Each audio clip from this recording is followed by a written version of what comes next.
Yo, what's up, guys? It's your boy Keep It Real MMA.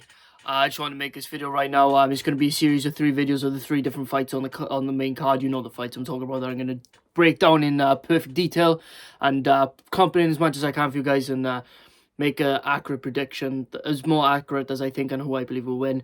Don't worry about my lip. My lip is really busted right now. I split it like a couple of weeks ago, and for some reason it just won't heal. Every time I open it, my mouth a certain amount, it just pisses out blood. Don't know why, but it is what it is, you know what I'm saying? So anyway, yeah. So obviously you've read the title. This fight is I'm gonna be breaking down Petr Yan versus Sean O'Malley. Now this is a good fight. Throughout the entire thing I was kind of leaning towards Sean O'Malley because there's a 3-rounder and he is a different kind of fighter. Now you could talk about Yan reading fighters as much as you want, but there's no fucking chance in hell he's gonna read Sean O'Malley. It's different, bro. It's different. And the thing is, it's like, the reason he was able to read Corey Sandhagen, right, is because Corey Sandhagen does this thing where he sets up combinations very similarly to each other. Sean O'Malley can switch it on a dime and just set up completely different, like, kind of feints and combos. Corey Sandhagen likes to throw 2 or 3 jabs and then throw a straight and then switch stances, and he does this continuously. And that's how Yan has very underrated distance control, by the way, which is I'm going to get to in a minute. But this is how Yan was able to time him and use that spinning back fist to drop Corey Sandhagen in round 3. Because if Yan didn't get that, Yan would have lost the 3rd round. And then obviously Yan clearly won round 4 and 5. Obviously, Yan's going to pick up the pace because this is a 3-round fight. But even though I was leaning towards O'Malley, there's a couple of reasons why I'm going to go for Yan. But this is why Sean O'Malley can most definitely win this fight.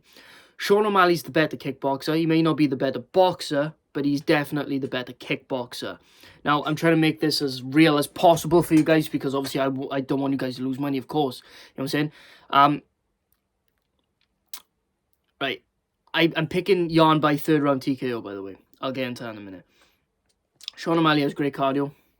Petr Yan has proven to have better cardio because he's been in those 5-round fights. Thing is with Sean O'Malley is that he doesn't have a set pattern like Corey Sandhagen in a way, right? He's just as tall as Corey Sandhagen, similar reach. You know, they're very long guys for the division. Yan has shown that he can deal with those type of guys. What Yan struggles with is guys... Oh, that was a weird burp. You know that one we always spew? That was weird. But anyway, I'm fine. But yeah, it's those ones where basically, like, he struggles with the Jimmy Riveras of the world, where they could kind of take a round off of him because they just grit down and just are willing to trade with him and are willing to push the pace against him, willing to force him to we're not reading anything, we're fighting. You know what I mean? We're scrapping, bro. You know what I'm saying? We scrapping, you know what I mean? So it's like, big dog scrapping, you know what I'm saying? And that's why he was struggling against Jimmy Rivera in round, I can't remember which round it was so long ago, but it was one of the rounds. And that's why he was struggling against him.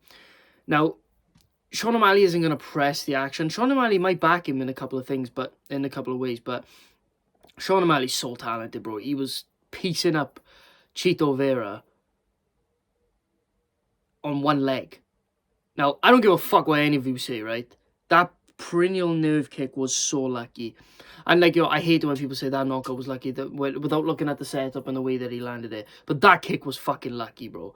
But fair play to Chito, man. He threw it, he landed it, he got O'Malley, fucked up his leg and he got the TKO. Fair play to Chito, yeah? It is what it is, you know what I'm saying? It's MMA, you know what I mean? I actually think Sean took the loss well. I think people just like to clown on him because he's popular and shit. But yeah. But no, he was piecing up Chito, though, on that one leg before he went down. And thing is, right, I think he's more talented than Yan. And I think that he is going to pose a lot of problems. But I'm going to lean in Yan's way. Now, this is why I believe Yan's going to win the fight. He's not going to pace himself like a 5-round anymore because he knows it's a 3-round. He knows he has to go, right? I think he's going to lose the first 2 rounds to Sean O'Malley.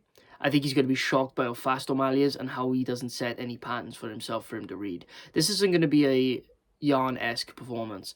This is going to be a performance where he's going to mix in the grappling with the dog in him. So Jan has a dog in him where he's been dropped before, by the way. He's been dropped. I think he got dropped. Yeah, he got dropped by John Dodson, right? And nothing, no, nothing wrong with that because Dodson hits like a fucking truck, bro. But yeah, he got dropped by Dodson, and the reason he got dropped is because Dodson was willing to get in the pocket and trade. Sean O'Malley's not going to do that.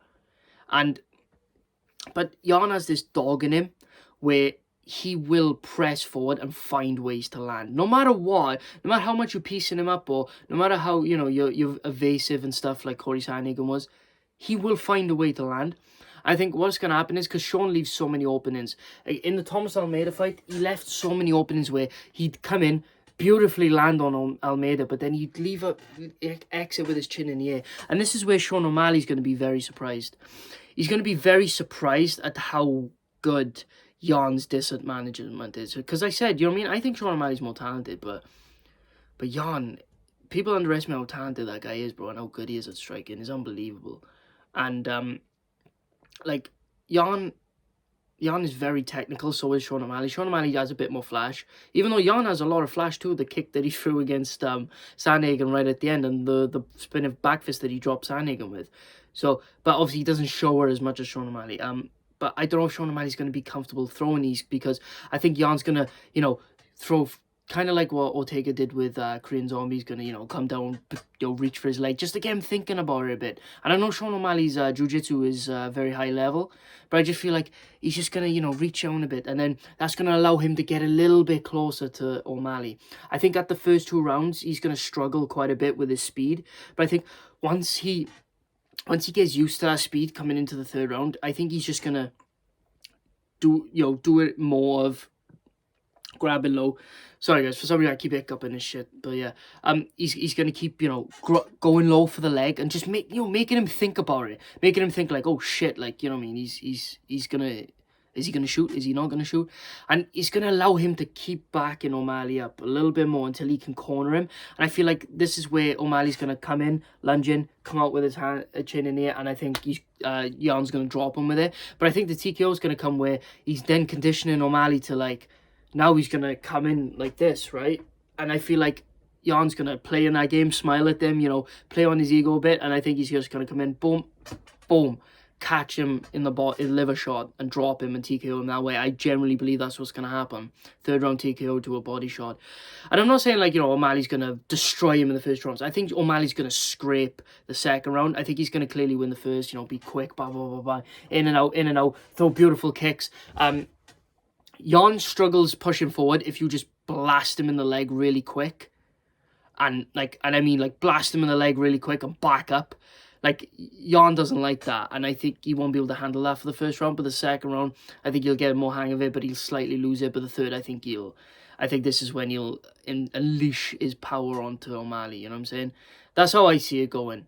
But I can see O'Malley winning this. If O'Malley survives it, though, I think O'Malley wins the fight, but I'm leaning towards Jan getting it done, because the biggest thing is what's making me lean towards Jan is Sean O'Malley's durability is iffy, bro. He always finds a way to get injured, whether it's in training camp or whether it's in the fight, bro. He breaks his hand on somebody's face easily, you know what I mean? Or he fucks up his leg against Soccer Mom, right? And then he fucks up his leg against Cheeto from a nerve kick, yeah? And then breaks his rib before the sorry. he breaks his rib before the fuck's sake. Why can't I say his name? I can't. I know. I can see his name written out in my head. I can literally see his name written out in my head. I can't say it. What the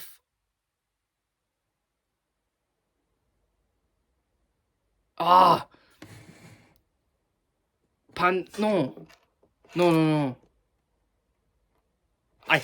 You know who I'm on about, right? But yeah, I don't, bro. My brain just died. But yeah, sorry guys. But no, I can see his name right now in my face. The guy coming up from Flyway. Why can't I say his name? I can see it written out in my. Bro, I'm sorry. But yeah, like, he broke his rib before that fight in the training camp. You know what I mean? And I just think that Jan's going to be able to expose how bad his durability is. And Sean's got all the talent in the world. I think Jan is not that far behind him in terms of talent. But I just think that Jan is got more of a dog in him. I think he's going to back down O'Malley and eventually find the shot that he needs to drop him. That's what I believe is going to happen. Sean O'Malley's going to make a good account of himself, though, in my opinion. And I won't be surprised if he wins, but I definitely won't be surprised if Jan pulls it out. And I'm leaning for Jan to do that. Jan has more experience against better guys.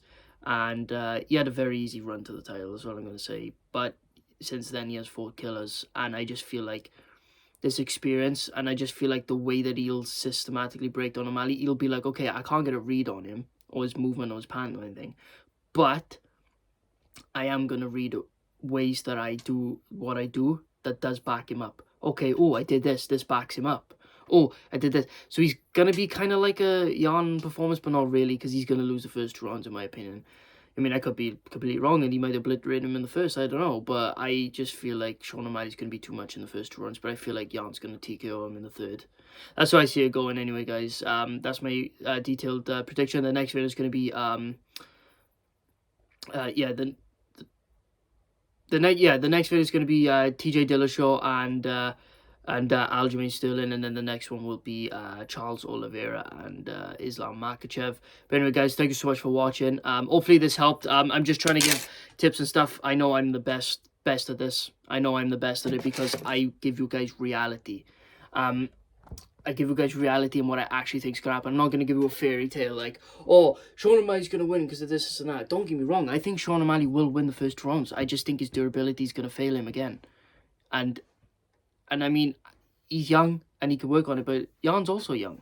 So, but yeah, I'm going to give you guys reality. This is why I call myself Keep It Real MMA. I'm going to give reality on what I generally think is going to happen. That's why I have such an overwhelmingly positive betting rate. When it comes to these fights, I went 8-3 on the last card. It's also why MMA Guru, this is why my channel was inspired by him, because he just gives it as it is, and that's why he has a very good reality, that's why he has a good reality check, and that's why he has a really good positive record like me. And same with the Weasel too, even though he can't be, you know, when it comes to, you know, Dagestani fighters, you know, but don't tell anybody that. But yeah, you know what I mean? That's why he has a really good record too, as long as it don't come to Dagestani fighters. But yeah, yeah, guys, I appreciate you so much, though. Thank you so much for watching. Anybody that's new, please like and subscribe. And yeah, I appreciate all 41 of you that subscribed. And yeah, man, it's really good, man. I've only had this channel for a couple of months too, so it's really good for me. I just striving to get better every single day. So yeah, guys, hopefully this was detailed enough. Thank you so much, guys, for watching. This is Keep It Real MMA. Thank you so much for watching. Peace.